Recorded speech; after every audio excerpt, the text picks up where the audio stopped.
Friends welcome to my YouTube channel. Friends DDA की new scheme first come first serve की series को continue करते हुए आज हम नरेला के G7 सेक्टर के एलआईजी फ्लैट्स की विज़िट करेंगे। इन फ्लैट्स की विज़िट के साथ साथ हम इनके आसपास की लोकेशन की भी विज़िट करेंगे और ये जानने का प्रयास करेंगे कि ये फ्लैट्स आपके लिए कितने बेनिफिशियल हैं और इनके क्या क्या डिसएडवांटेजेस हैं, यानी इनके फ़ायदे और नुकसान दोनों जानने का प्रयास करेंगे। इस वीडियो में लास्ट तक बने रहिए, तभी आपको सारी चीज़ें क्लियर हो पाएंगी कि इन फ्लैट्स के क्या फ़ायदे हैं क्या नुकसान है। फ्रेंड्स डीडीए की इस scheme first come first serve में नरेला सेक्टर G7 में कुल 5,850 फ्लैट्स का अलॉटमेंट होना है और इस स्कीम के फर्स्ट स्टेज में कुल 509 फ्लैट्स रखे गए थे एलआईजी कैटेगरी के अलॉटमेंट के लिए और जो सेकंड स्टेज है इसमें 1125 फ्लैट्स रखे गए हैं अलॉटमेंट के लिए नरेला सेक्टर G7 के। ये सारे फ्लैट्स जो है एलआईजी है। एलआईजी मतलब 1 बेडरूम फ्लैट है। ठीक है फ्रेंड्स, इन फ्लैट्स का एरिया की बात की जाए तो इनका एरिया है 49.90 स्क्वायर मीटर, लगभग आप 50 स्क्वायर मीटर मान सकते हैं। और इनकी कॉस्ट की बात की जाए तो इनकी कॉस्ट है 22,80,000, लगभग आप 23 लाख रुपए मान के चलिए लगभग में। ठीक है, नहीं तो 22,80,000 इनकी कॉस्ट है। फ्रेंड्स यदि आप रोहिणी और बवाना इंडस्ट्रियल एरिया होते हुए इन फ्लैट्स के लिए जाते हैं तो इनकी लोकेशन राइट हैंड में पड़ेगी, यानी आप बवाना से नरेला की तरफ जाएंगे तो राइट हैंड पे ये फ्लैट्स पड़ेंगे। और यदि आप जीटी रोड की तरफ से आएंगे तो सबसे पहले आपको A1 से लेके A4 के जो फ्लैट्स हैं EWS वो दिखाई देंगे। उसके बाद आपको नरेला का पुल पार करना है और पुल पार करने के बाद आपको सेक्टर G7 के एलआईजी फ्लैट्स आपको दिखाई देंगे। फ्रेंड्स जीटी रोड से इसका कुल डिस्टेंस 10 किलोमीटर है, यानी कि जो सेक्टर G7 है यदि आप जीटी रोड की तरफ से आएंगे तो जीटी रोड से इसका टोटल डिस्टेंस जो है 10 किलोमीटर है। ठीक है फ्रेंड्स, और जो EWS कैटेगरी के फ्लैट्स है उससे इनका डिस्टेंस है लगभग 7 किलोमीटर। फ्रेंड्स यदि आप भी इन फ्लैट्स की बुकिंग करना चाहते हैं तो इसमें इनकम का कोई क्राइटेरिया नहीं है, कोई लिमिट नहीं है। आपकी इनकम कितनी भी हो it does not make any difference, कोई फ़र्क नहीं पड़ता, आप इन फ्लैट्स की बुकिंग करा सकते। जैसा कि EWS कैटेगरी में इनकम की एक लिमिट थी, बट इसमें इनकम की कोई लिमिट नहीं है। आपकी इनकम कितनी भी हो आप इन फ्लैट्स की बुकिंग करा सकते हैं। Friends first come first serve से रिलेटेड जो भी मैंने वीडियो डाली है, एक प्लेलिस्ट बना रखी है मैंने फर्स्ट कम फर्स्ट सर्व की, आप उस प्लेलिस्ट में जाके आपसे रेलिवेंट जो भी वीडियो होगी आप वहाँ पे देख सकते हैं और समझ सकते हैं। जो क्वेश्चन आप कमेंट बॉक्स में पूछते हैं उसमें मैक्सिमम चीज़ें तो मैंने आपको बताई रखी है जो कि आप उस पर्टिकुलर वीडियो को देख के जान सकते हैं। फ्रेंड्स ये सब तो हो गई इन फ्लैट्स के बारे में कुछ बेसिक जानकारी है। आप चलते हैं फ्रेंड्स इन फ्लैट्स को देखते हैं। एक इनका दूर से व्यू देख लेते हैं कि फ्लैट्स दूर से देखने में कैसे हैं। एक बार इनका दूर से व्यू देखते हैं, फिर उसके पास चलेंगे, फिर हम फ्लैट्स के अंदर चलेंगे, सारी चीज़ें हम देखेंगे। तो फ्रेंड्स एक दूर से इसका व्यू आप देखिए।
फ्रेंड्स हमने दूर से इन फ्लैट्स का एक व्यू देखा, अब चलते हैं हम सेक्टर G7 के पॉकेट 4 में।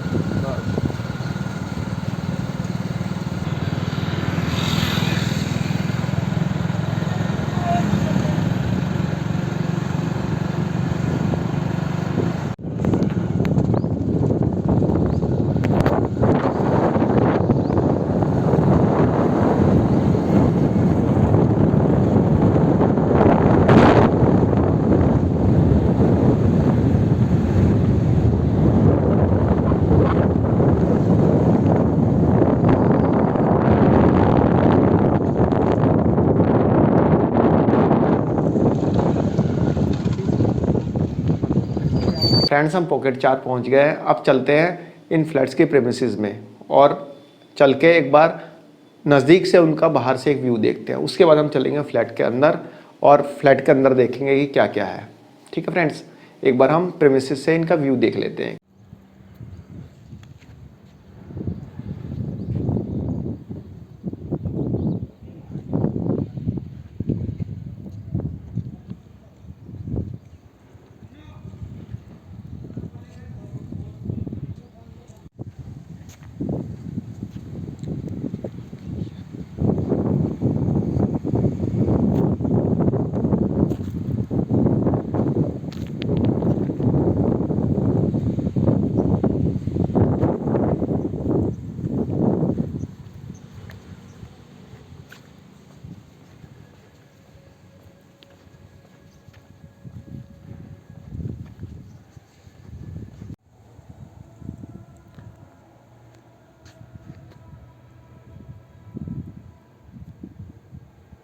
फ्रेंड्स हमने पॉकेट के प्रेमिसेस के अंदर से इन फ्लैट्स का एक ओवरव्यू देखा।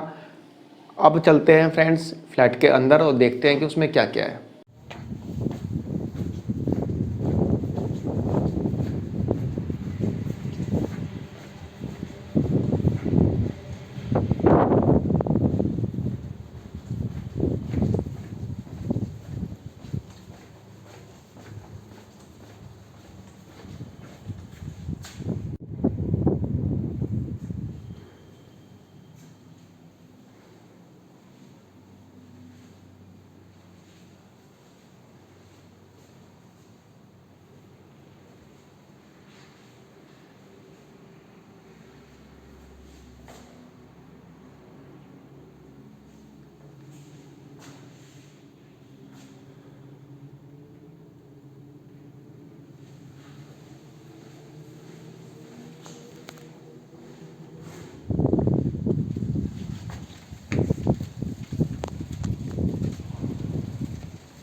फ्रेंड्स जैसा कि हमने फ्लैट में देखा कि अंदर एंटर करते के साथ ही ड्राइंग रूम है, उसके बाद आपका किचन है, एक आपका बेडरूम है, एक टॉयलेट है, एक बाथरूम है और एक बालकनी है। ये सारी चीज़ें वहाँ पे मौजूद थी जैसा कि आपने वीडियो में देखा। किचन अच्छा खासा स्पेसियस है और जो आपकी और ड्राइंग रूम में भी अच्छा खासा स्पेस है, ठीक ठाक है और बेडरूम भी स्पेसियस है। कोई ऐसा नहीं है कि बहुत ही छोटा है, कुछ बेडरूम है ठीक ठाक है, बहुत बड़ा भी नहीं कह सकते क्योंकि 50 स्क्वायर मीटर में इतनी सारी चीज़ें भी तो डालनी है ना, जिसमें एक बेडरूम है, एक ड्राइंग रूम है, एक टॉयलेट है, एक बाथरूम है, एक किचन है, बालकनी है, सारी चीज़ें तो 50 स्क्वायर मीटर में ही डालनी है ना, तो उसके हिसाब से ठीक है। फ्रेंड्स अब चलते हैं हम इन फ्लैट्स के फ़ायदे और नुकसान को समझते हैं। फ्रेंड्स सबसे पहले तो हम जान लेते हैं इनके फ़ायदे। मैं आपको इनके वीडियो दिखाते हुए आपको इनके फ़ायदे और नुकसान समझाऊंगा। साथ साथ वीडियो देखते रहेंगे, आसपास की लोकेशन देखते रहेंगे, उसके अकॉर्डिंग फ़ायदे और नुकसान भी हम यहाँ पर समझते रहेंगे। फ्रेंड्स सबसे बड़ा फ़ायदा मेन रोड से अप्रोचेबल है, 5 मिनट का रास्ता है मेन रोड से। मान लीजिए आप बस से आए, उतरे, 5 मिनट पैदल चले अपने फ्लैट में पहुंच जाएंगे। ठीक है फ्रेंड्स, पहला फ़ायदा ये। दूसरा फ़ायदा, जो लोग बवाना इंडस्ट्रियल एरिया में काम करते हैं या फिर नरेला इंडस्ट्रियल एरिया में काम करते हैं उनके लिए ईजी है वहाँ से आना और जाना, यानी कि ये जो फ्लैट्स हैं ये बवाना और नरेला दोनों के लिए अप्रोचेबल है। अब बात करते हैं इन फ्लैट्स को लेने के नुकसान। फ्रेंड्स इन फ्लैट को लेने के नुकसान ही नुकसान है, एक दो नुकसान नहीं है, बहुत नुकसान है। मैं फ्रेंड्स कोई प्रॉपर्टी एक्सपर्ट नहीं हूँ, लेकिन जो देखा वो मैं आपको बता रहा हूँ। ठीक है फ्रेंड्स, बाकी आप किसी एक्सपर्ट्स की भी राय ले सकते हैं, इसमें मेरे कह देने से नुकसान नहीं हो जाएगा। ठीक है फ्रेंड्स, लेकिन जो मैंने देखा वो मैं आपको बता रहा हूँ, आपको दिखाऊंगा, आपको बाकायदा मैं वीडियो बना के लाया हूँ, आपको दिखाऊंगा कि इन फ्लैट्स के क्या नुकसान है। उसके बाद डिसाइड आपको करना है, आपको मन करे तो फ्लैट लीजिए, ना मन करे तो मत लीजिए। ठीक है, यदि आपको लगता है कि नुकसान है तो मत लीजिए, यदि आपको लगता है कि नुकसान जो मैंने बताया ऐसे ही गलत है, फालतू में है, तो आप ले लीजिए। ये एवरीथिंग डिपेंड्स ऑन यू। ठीक है फ्रेंड्स, यदि आप नरेला सेक्टर G7 में अपना फ्लैट लेते हैं, अपना फ्लैट बुक करते हैं और वहाँ पे रहने जाते हैं, तो वहाँ पे आपका सबसे मेजर जो पड़ोसी होगा वो होगा बवाना JJ कॉलोनी। जी हाँ फ्रेंड्स, बवाना JJ कॉलोनी आपका सबसे मेजर पड़ोसी बनेगा। बहुत लोगों को पता ही नहीं होगा कि JJ कॉलोनी होता क्या है। JJ कॉलोनी मतलब झुग्गी झोपड़ी कॉलोनी। ठीक है फ्रेंड्स, जो आपका सबसे बड़ा मेजर जो नेबर बनेगा वो बनेगा बवाना JJ कॉलोनी। ठीक है, और इस कॉलोनी के जितने भी बैड एलिमेंट्स हैं, जितने भी नोटोरियस पर्सन हैं, वो इन फ्लैट्स के इर्द गिर्द घूमते रहते हैं। पहले आप देख लीजिए कि बवाना जेजे कॉलोनी है कहाँ पे, उसके बाद हम बात करेंगे।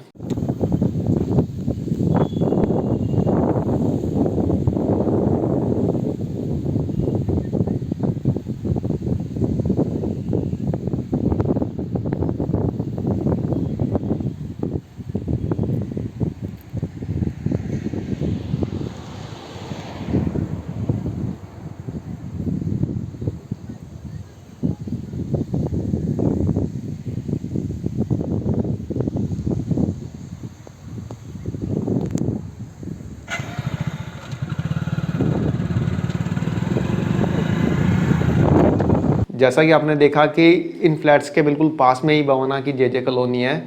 तो फ्रेंड्स, वहाँ के जो भी नोटोरियस और जो भी मतलब बैड एलिमेंट्स हैं, वहीं पे झाड़ियों में बैठ के जुआ खेलते हैं, सट्टा खेलते हैं, स्मैक करते हैं, गांजा पीते हैं, शराब पीते हैं, छीना झपटी करते हैं। मतलब कोई भी ऐसा काम नहीं है जो वहाँ पे ना होता हो। सारे बुरे काम वहाँ पे होते हैं, सब कुछ होता है वहाँ पे। आप एक दिन फुर्सत निकाल के जाइए, वहाँ बैठिए 1-2 घंटे, आपको आइडिया लग जाएगा। और जितने भी वो बैड एलिमेंट्स हैं ना, इन फ्लैट्स के इर्द गिर्द ही घूमते रहते हैं। जाओ तो सही, एक बार देखो तो सही, आपको पता लग जाएगा। यदि आपको बवाना जेजे कॉलोनी को अपना पड़ोसी बनाना है तो वेल एंड गुड, आप वहाँ पर बनाइए, बिल्कुल बनाइए। मैं तो सिर्फ आपको एक सलाह दे सकता हूँ। सलाह नहीं, वो सलाह भी कहाँ दे रहा हूँ यार, मैं सिर्फ बता रहा हूँ कि बवाना जेजे कॉलोनी वहाँ पे है। ठीक है फ्रेंड्स, यदि आप कंफर्टेबल हैं देन वेरी गुड, यदि नहीं है कंफर्टेबल तो ये आपको देखना है। शाम के समय यदि आप आ रहे हैं अपने ऑफिस से और हल्का सा अंधेरा हो जाता है, तो मेन रोड से आप अपने फ्लैट तक सही सलामत पहुंच जाए, इसकी कोई जिम्मेवारी नहीं है किसी की। आपका पर्स गायब हो जाएगा, आपके मोबाइल गायब हो जाएंगे, मतलब बुरे हालात हैं वहाँ पे। क्यों? बवाना जेजे कॉलोनी है वहीं पे बगल में। ठीक है फ्रेंड्स, बाकी आपको देखना है। फ्रेंड्स, ये तो हो गए मेरी नज़र में आने वाला पहला डिसएडवांटेजेस। दूसरा डिसएडवांटेजेस जानते हैं। फ्रेंड, जैसा कि मैंने आपको बताया कि आपका सबसे मेजर पड़ोसी बनेगा बवाना जेजे कॉलोनी, जो कि उसके बगल में है। फ्रेंड्स, आपका दूसरा सबसे बड़ा पड़ोसी कौन सा बनेगा ये भी बताता हूँ। पहला बवाना जेजे कॉलोनी, दूसरा जैसा कि मैंने आपको बताया कि रोड से बिल्कुल पास में ही है फ्लैट्स, तो रोड के इस तरफ तो फ्लैट है G7 के, और रोड के उस तरफ कुछ फ्लैट्स बने हुए हैं। एक बार वो फ्लैट्स आप देख लीजिए, मैं आपको दिखा देता हूँ। और ये भी देख लीजिए कि इन फ्लैट से मतलब सेक्टर G7 से इनका क्या डिस्टेंस है। मुश्किल से 400 मीटर के डिस्टेंस पे होगा, 400 पे नहीं, या 300 मीटर के डिस्टेंस पे होगा। एक बार आप फ्लैट देखिए, फिर मैं आपको बताता हूँ।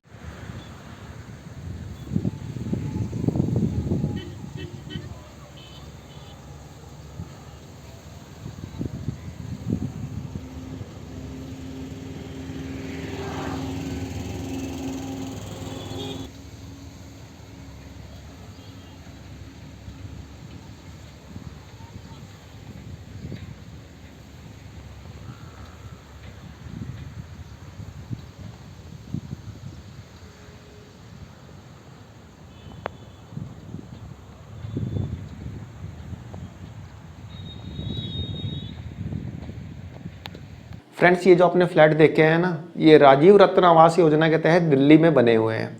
राजीव रत्न आवास योजना, ये योजना क्या है पहले ये समझ लीजिए। फ्रेंड्स, झुग्गी में रहने वाले लोगों को इस योजना के तहत रिहेबिलिट किया जाएगा, यानी कि इन फ्लैट्स में रखा जाएगा। कौन सी झुग्गी? हो सकता है जखीरा की झुग्गी यानी दया बस्ती की झुग्गी, हो सकता है ओखला की झुग्गी, हो सकता है मंगोलपुरी की झुग्गी, हो सकता है ईस्ट दिल्ली में कहीं की भी झुग्गी के लोगों को उठा के यहाँ पे लाके रिहेबिलिट किया जा सकता है।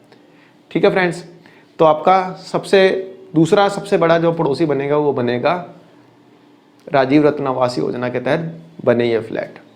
और उसमें मैं ये नहीं कहता कि झुग्गी के सारे लोग ही गलत होते हैं, बट 20% उसमें बैड एलिमेंट्स होते ही होते हैं। यदि हो सकता है किसी तो बहुत लोगों को बुरा भी लगे, यार बुरा मानने वाली बात नहीं है। आप अपने आसपास देखना, जो फ्लैट्स जहाँ जहाँ बगल में झुग्गियाँ हैं वहाँ पे चोरियाँ होती हैं, डेफिनेट चोरियाँ होती, चाहे आप कहीं का भी देख लीजिए, पूरी दिल्ली का। यदि आप कहते हैं कि नहीं भाई हमारे यहाँ पे बगल में ये झुग्गी है, हमारे यहाँ चोरी नहीं होती, तो मैं आपको एग्जांपल के साथ प्रूफ दे दूंगा। मैं पूरी दिल्ली में किसी भी जगह का बता दीजिए मेरे को जहाँ पे बगल में झुग्गी है वहाँ पे चोरी ना होती हो, मैं मान ही नहीं सकता ये चीज़। तो जो 20% वहाँ पर जो बैड एलिमेंट्स है ना, उन्होंने बदनाम कर रखा है झुग्गी। मेरे झुग्गी में अच्छे लोग भी रहते हैं, ऐसा नहीं है कि सभी लोग बुरे ही रहते हैं। तो फ्रेंड्स, यहाँ पर 2 नुकसान मैंने आपको बताया। पहला बवाना जे कॉलोनी, दूसरा राजीव रत्न आवास योजना के तहत बसाए जाने वाले झुग्गी वाले लोग, जिसमें कि 20% बैड एलिमेंट्स होंगे ही होंगे। 101% 20% लोग होंगे ही होंगे। ठीक है फ्रेंड्स। अब तीसरा जो सबसे बड़ा कारण है, 2 तो मैंने कारण बता ही दिए, तीसरा जो सबसे बड़ा कारण है जिसके कारण आप इन फ्लैट्स को कभी रिकमेंड करेंगे ही नहीं, नेवर। यदि फिर भी आप इन फ्लैट्स को खरीदते हैं तो go and by the flats. यदि आप कंफर्टेबल हैं तो बिल्कुल खरीदिए। तीसरा कारण फ्रेंड्स, जो आपका सेक्टर G7 है, G7 से 300 मीटर के डिस्टेंस पे लैंडफिल साइट है। फ्रेंड्स, बहुत से लोगों को पता ही नहीं होगा कि लैंडफिल साइट होता क्या है। लैंडफिल साइट मतलब कूड़े का पहाड़, कचरे का पहाड़। आपने देखा होगा बाईपास पे भलसवा जो लैंडफिल साइट है, गाजीपुर लैंडफिल साइट है, जहाँ पूरी दिल्ली का कबाड़ा आता है, कचरा आता है, पूरी दिल्ली का ट्रक ही ट्रक भर भर के आता है। देखा होगा आपने बाईपास पे। यदि आप आज़ादपुर से जाते हैं तब आपको बाईपास दिखेगा, उधर बाबरपुर से आते हैं तब भी आपको बाईपास दिखेगा। मतलब यदि आप चंडीगढ़ जाते हैं तो जीटी करनाल रोड जहाँ से पकड़ते हैं, बाईपास पे आप देखेंगे कि कूड़े का पहाड़ ही पहाड़ है। इसी को लैंडफिल साइट बोलते हैं। पूरी दिल्ली का कचरा वहाँ पे जाता है। इसी तरह नरेला में जो सेक्टर G7 का फ्लैट है, वहाँ से 300 मीटर के डिस्टेंस पे लैंडफिल साइट है। और लैंडफिल साइट के पास रहने वाले लोगों की क्या कंडीशन है, ये आप उनसे पूछिए जो कि लैंडफिल साइट के पास में रहते हैं, 1-2 किलोमीटर के अंदर भी जो रहते हैं। फ्रेंड्स, अभी 2-3 महीने पहले, 2-3 महीने हुए हैं, 2-3 महीने पहले नहीं, मई की बात, जो भलसवा का जो लैंडफिल साइट है वहाँ पर आग लग गई थी। भाई किसने लगा दी होगी? कोई नोटोरियस पर्सन होगा, कोई होगा बेवकूफ़ सा, वहाँ पे उसने आग लगा दी। और भाई साहब वो आग ना 1.5 महीने तक लगी रही वहाँ पे। वहाँ से जहरीला धुआं निकलता रहा। आसपास के मतलब 3 किलोमीटर के रेडियस में लोगों को बहुत दिक्कत हुई। पहले तो आप देख लीजिए लैंडफिल साइट यहाँ पे कहाँ पे है। आइए मैं आपको दिखा देता हूँ। पहले लैंडफिल साइट आप देखिए, उसके बाद बात करेंगे।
फ्रेंड्स, जैसा कि आपने वीडियो क्लिप में देखा कि यहाँ पे कूड़े का पहाड़ है। बवाना, नरेला और उसके आसपास के इलाकों का सारा कूड़ा यहाँ पे आता है। फ्रेंड्स, सपोज दैट यदि एक दिन में 5 टन कूड़ा आता है, 5 टन कूड़े में से सिर्फ 1 टन कूड़ा ही प्रोसेस होता है और 4 टन कूड़ा जो है पहाड़ में तब्दील होता जा रहा है। और लैंडफिल साइट के नज़दीक में यदि आप फ्लैट लेते हैं तो ये तो आपको सोचना है, आपको ही सोचना है ना भाई। 22-23 लाख रुपए आप लगाएंगे, 23 लाख रुपए रजिस्ट्री कराते कराते मान लीजिए 24 लाख रुपए आपके पड़ते हैं। 24 लाख रुपए में फ्लैट ले रहे हैं ऐसी जगह जहाँ पे बगल में कूड़े का ढेर है। फ्रेंड्स, यहाँ पे आपको डिपेंड करना पड़ेगा नेचर पे। मैं नेचर पे क्यों बोल रहा हूँ? यदि हवा आपके फ्लैट की तरफ आई तो बदबू लेके आएगी, इधर से जाएगी तो कोई दिक्कत नहीं है। और आपको दिखाता हूँ, वहाँ पर देखिए लैंडफिल साइट के पास में आग लगा रखे हैं लोगों ने। किसने? बवाना जे कॉलोनी के लोगों ने। देखिए धुएं का क्या हाल है वहाँ पे। मैं दिखाता हूँ आपको वीडियो क्लिप में क्या हाल है वहाँ पे, कितना धुआं है। वहाँ पे आप रह सकते हैं तो रह लीजिए, देखिए वीडियो क्लिप में।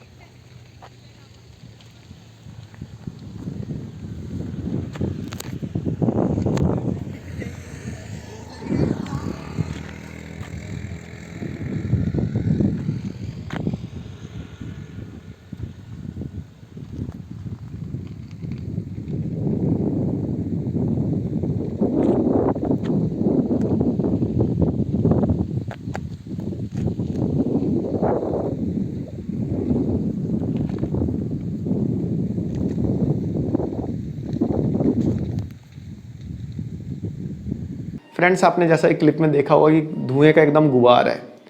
यदि वहाँ पे लोग रहेंगे और ऐसा धुआं, भाई भलसुआ में भी तो लगी थी आग, दिल्ली के बीचों बीच है, मतलब कि सबसे ज़्यादा ट्रैफिक जाता है दिल्ली का, वहाँ से जाता है ना, चंडीगढ़ रूट है, लुधियाना रूट है, वहाँ पे आग लगी थी भाई साहब। 1.5 महीने में एमसीडी नहीं बुझा पाई, 1.5 महीने लग गया इनको बुझाने में, तब भी नहीं बुझा पाई, धुआं सुलगता ही रहा। अब देखिए यहाँ पे भी आग लगाई रखी है इन लोगों ने। अब कौन सा बंदा कब जाके वहाँ पे आग लगा दे, कुछ पता थोड़े है। भवाना जे कॉलोनी बगल में है, राजीव रत्न फ्लैट बगल में है, कोई भी जाके कुछ भी करता रहेगा, किसको किसको रोकेंगे। और रही बात पुलिस की, पुलिस आपको सेफ्टी देगी, भूल जाइए यार, दिल्ली पुलिस सेफ्टी देने जा रही है, सब कहने की बातें होती है बस। बाकी आपको खुद देखना है, डिसाइड आपको करना है, पैसा आपका जाना है। मैं तो आपको जो सच्चाई है उसे रूबरू करा सकता हूँ, इससे ज़्यादा तो कुछ नहीं कर सकता। तो फ्रेंड्स, हमने नरेला सेक्टर G7 के फ्लैट्स को देखा, उनके फ़ायदे देखे, उनके नुकसान देखे, और अब डिसाइड आपको करना है कि फ़ायदा ज़्यादा है या नुकसान ज़्यादा है। यदि आपको लगता है फ़ायदा ज़्यादा है तो फ्लैट ले लीजिए, यदि नुकसान ज़्यादा है तो छोड़ दीजिए। तो फ्रेंड्स, एक छोटी सी वीडियो थी, आशा करता हूँ आपको पसंद आई होगी। धन्यवाद, नमस्कार।